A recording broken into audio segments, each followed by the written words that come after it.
అసలు వాడు ఎవడు, ఎవరికి పుట్టినాడు, వాడి తండ్రి పేరు ఏం పేరు, వాడి తండ్రి ఎక్కడ రాసుకున్నా కానీ రాయని చెప్పేసి రాసుకున్నాడు ఇక్కడ.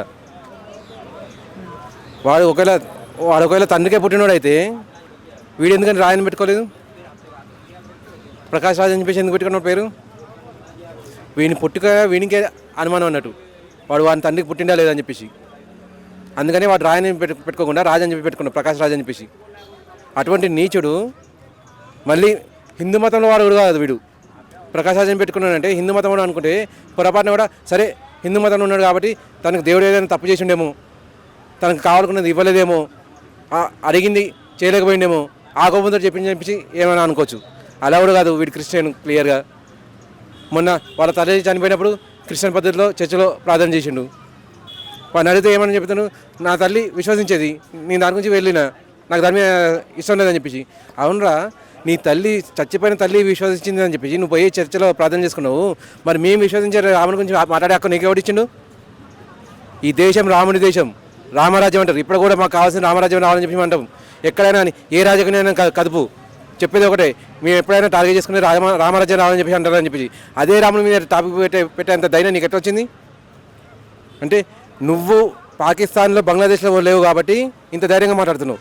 అదే పొరపాటున అక్కడ ఉండుంటే ఈ పాటికి నిన్ను నీ కుటుంబాన్ని ఊచకొత కోసేటోళ్ళు, వేలాల తీసేటోళ్ళు, బండ్లకు కట్టి ఈడ్చుకుంటూ వెళ్ళేటోళ్ళు, కనీసం నీ కుటుంబం కనపడకుండా పోయేది. రాముడు వలస వచ్చినవాడా? అరే, నీ తండ్రి ఎక్కడ పుట్టినో తెలుసా నీకు? కలకత్తా, వెస్ట్ బెంగాల్ పుట్టినాడు. నీ కర్ణాటక, తమిళనాడు, తెలంగాణ, ఆంధ్ర, ఇక్కడేం పిలుతున్నావురా నువ్వు వలస వచ్చినోడివి.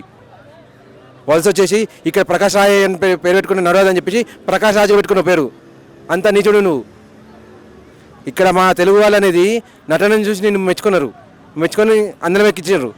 ఇప్పుడు కూడా నువ్వు ఇంత నీచమైన కామెంట్స్, ఇది మొదటిసారి కాదు, ఎన్నోసార్లు చేశావు. ఇటువంటి నీచమైన కామెంట్స్ చేస్తున్నారా హీరోలు ఇంకా దగ్గర రాణిస్తున్నారు. నాకు ఒక్కోసారి ఏమనిపిస్తుంది, నా హీరోలు, నా డైరెక్టర్లు, నా ప్రొడ్యూసర్ చేతకానివారేమో ఈ నీచుని ఇంకా దగ్గర రాణిస్తున్నారని చెప్పి అనిపిస్తుంది.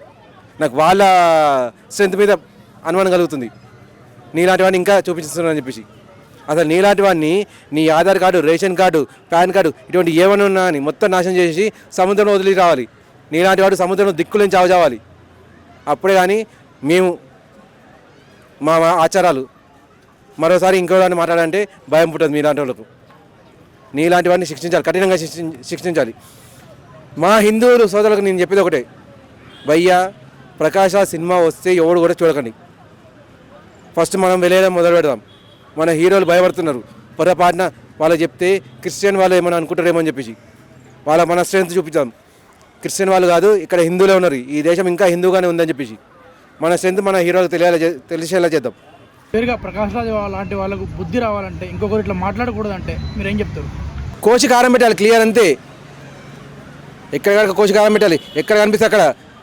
ఒకప్పుడు స్టోన్ బిల్డింగ్ అని చెప్పేసి ఉండేది ముస్లింలలో, ఆ పని హిందువులు చేయాలి. ఇప్పుడు ఎవరైనా నా రాజు గురించి కానీ, నా దేవుడి గురించి కానీ, నా ఇతిహాసం గురించి కానీ మాట్లాడితే వెంటనే మీ చేతికి ఏది దొరుకుతుంది. ఫోన్ అయితే ఉంది మీ చేతిలో, ఎంతైనా 1/4 కిలో ఉంటుంది, తీసి ఇసిగొట్టండి. 10,000 పోతేమని ఒక నీచుడు అనే వాడికి దెబ్బ తగులుతుంది. ఆ సంతోషంలో ఉన్నది. వాడు మాట్లాడేందుకు వాడికి శిక్ష చేసినామని చెప్పి ఆలోచించండి. పట్టుకొని దాన్ని ఎక్కడ దొరుకుతుంది అక్కడ వదిలిపెట్టకండి.